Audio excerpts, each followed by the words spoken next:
Welcome back to another episode of On the Subject. I'm your host, Michael Vilardo, co-founder and CEO of subject.com. You know where to find us. We have an incredibly special guest today. We're making this tour across the country, doing shows in a variety of states to highlight innovation and education. And our guest today is one of the most innovative leaders in New Mexico. We're out here in Las Cruces. We're really lucky to be here, and leading agriculture studies, which is such an innovative part of the solutions of career and technical education today, specifically in New Mexico. There's been such great strides made in the last 2 decades. So thank you so much for joining us on the show today. Kim O'Byrne, thank you for your time today. Wow, thank you. It's like, I only hope I can live up to all of that. Oh, no, just being yourself. And thank you. We always like to start with gratitude here. Thank you for all that you've done for students over the years. You know, we live every day for students and teachers. And so what you've done to help students is super inspiring to us. And so why did you want to help students? Why did you want to get into teaching? Oh my goodness. So I started late too. So it combined the two things that I love the most, teaching and agriculture. So I got to combine and do both of those. And through the years, it's just been so rewarding to be able to work with the things that I love the most and to be able to see kids grow and exceed and far surpass what I've taken them to. So, and the great part about it is that reward often comes much later. So I'm about to work with one of the students that I had years ago who went the first animal science class that I ever had, who went through the first animal science career development event in our career technical student organization, FFA. And now she's actually going to be the veterinarian who is in our clinic that we're developing in. So it's like, it comes full circle. So Wow. It's like sometimes you don't always get those rewards until you get to, later in life. And it's like, so it always is a huge reward to get to see where kids land when you've worked with them. Yeah, delayed gratification, the best things in Oh, life. DG, yes. I always say DG, delayed gratification. You bet. Don't put your urges ahead of your goals, because your goals can be so much more fulfilling. And when you have that delayed gratification, your happiness is so high. And so you talked about ag and now animal science. Well, what's all in the program? Can you bring us up to speed? This is so innovative, hence why you're on the show. You know, I'm from Chicago growing up. We didn't have any of these classes at my school.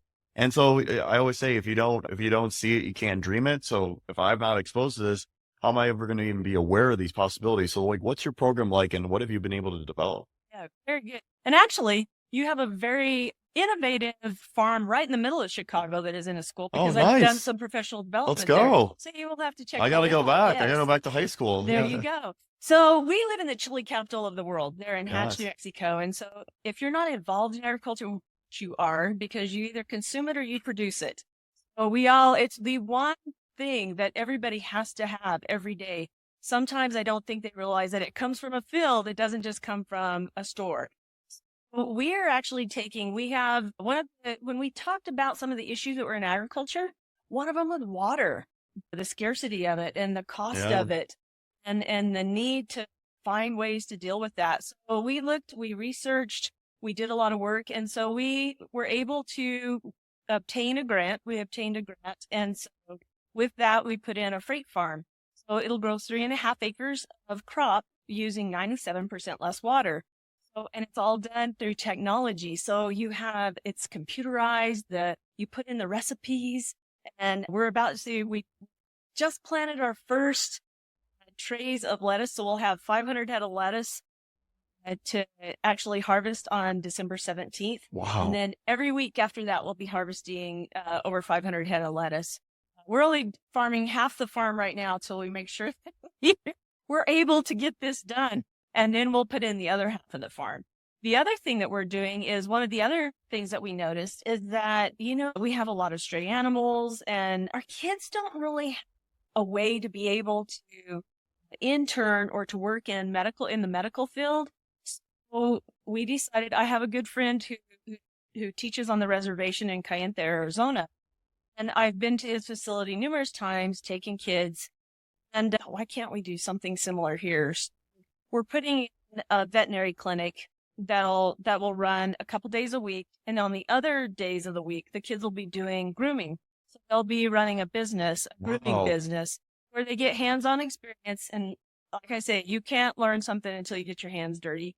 Got to get your hands on it to really, truly appreciate what you need to know. I feel like it makes learning relevant. Yes, you got to have that quick that feedback loop and being able to get into the weeds or the Right. trenches is how.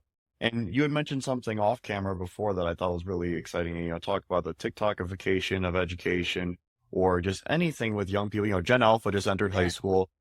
How has it been so impactful, you having the hands-on experience at helping kids not just sit at a desk 8 hours a day? They're actually doing things. Well, last week we were planting the seeds in the lettuce in the freight farm, and we had some students come out, and these were not students who love school. They were all students And who, those are the students we owe it to the yeah, most to help. yes, exactly. Those are the students we need to reach. And Yes. so they were simply planting seeds and in the environment of the freight farm. And when we told them, all right, it's time to go back, and please, can we just stay longer? It's like, please, can we Wow. stay out here? It's like, how many times has anybody ever asked, like, please, can we Yeah, stay in stay at class school a little longer. bit longer? That is So amazing. that's what you want, and that's what we're trying to do, is offer opportunities to kids. We also put in, with this, we were able to put in a tower garden in every single elementary classroom as well. So we're preparing them at the elementary level with some hydroponic That's huge. opportunities. You know what? I got to watch bilingual first grade class talk to me in Spanish about how important pH is in plants. That is really an upper level science skill. And for them to be able to do it in their own language and in that level is huge. I expect to see things change.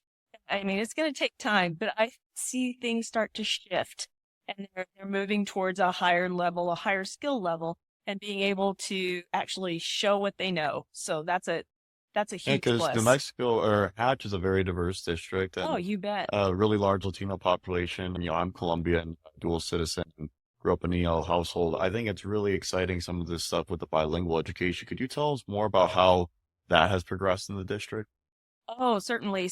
And that was also one of our focuses. We hired an EL, a language person, to actually make those connections with the families. And so we've been involving the families more in the educational process, I, and hopefully making them feel more comfortable about coming Yes. into the school. I think that's huge. Our district is, um, you know, at a level where we receive 100% free lunches. And so just because they don't, you know, if we can meet those needs and meet them where they're at, Yep. there's no reason why those kids can't shine. Actually feel like sometimes they feel like, why do we deserve this? It's like they're very humble and very, like they don't understand why they deserve that. It's like, I want them to know, like, not only do you deserve it, but you need to have that extra something. Nobody else in our state has a freight farm. Nobody in our state has a veterinary clinic. I want them to feel proud and like they're doing something that is above and beyond because they deserve it. And I know a lot of times people say, can't do this, they can't do that. It's like, I don't even like to look at that. I like to look Agreed. It's at all what about the they kids. can do, Yeah. not what they can't do. And I really see, like, already our kids are already so excited and are doing above where they should be doing or what's expected of them to do. So to me, that's what it's about, is that bonus of seeing kids shine. And when they do, they get caught, and there's no telling the sky's the limit. So, Well, I love how passionate you are about the students and that, student-centered approach just goes so far. And so, how were you able to get such great district buy-in to be lone veterinary, care in the entire state or all these, this innovation, it takes you being able to sell your vision. What were you able to do so successfully? I'm super impressed. well, my superintendent has been key in that. He actually sees the vision, and we've developed. It doesn't mean everybody buys into this. Okay, it's like we still have a lot to do to get it going. I think a lot of people, because they can't see what's happening in the freight farm, think that it's going to become a storage unit or something. But I think you have actions speak louder than words. Agreed. And I think that sometimes, you can tell your story and share your story. I think as they start to see benefits, when kids start learning and when they start, really getting like where they want to come to school, they don't want to miss school because they want to be involved. I think that's when you'll start to see a difference and a paradigm shift where you start to acknowledge maybe that is working. Oh, yeah. And when you make more fun for the students, more fun for the educator, that's where you see better attendance, better enrollment, higher for your graduation rate. And that helps the school get more funding and then be able to have everyone have a better chance of success, create more jobs. And so it's just a really exciting cycle of success. And I love everything that you're doing there. And, the biggest thing we always try to do when we wrap these conversations is, if you were to speak to yourself, 20, 30 years ago when you're entering teaching, what would you say to that person based on what you've learned now? And how would you get back to that younger version of yourself? Actually, I just had a conversation with Mr. Chavez here not too long ago. I said, and if I was only younger so that I could do this, I would say just keep working and keep, push. It's going to be hard. And there are people who will tell you you can't.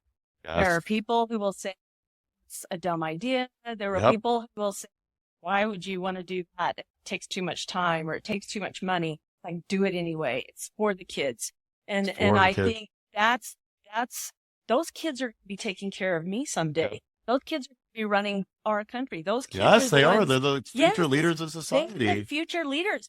I want to do my best to prepare them for whatever, to be critical thinkers. I'm not teaching them what to think. I'm teaching them how to think. And I think that's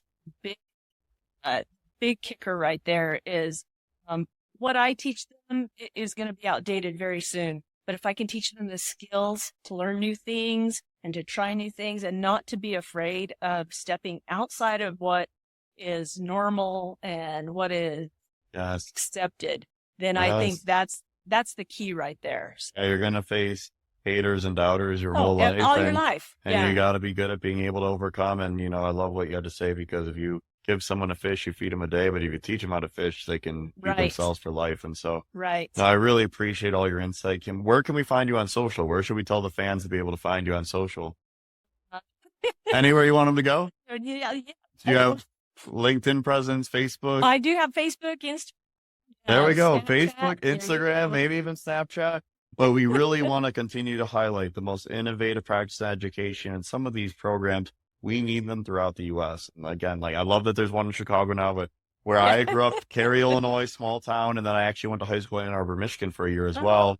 Never heard of any of this. And so I'm super excited and indebted to you bringing this to the forefront. And if we could help inspire some other schools to do the same, what a special butterfly effect that is. And so thank you for another incredible episode of On the Subject. I'm your host, Michael Vilardo. You know where to find us: Spotify, YouTube. Click subscribe, like the video down below.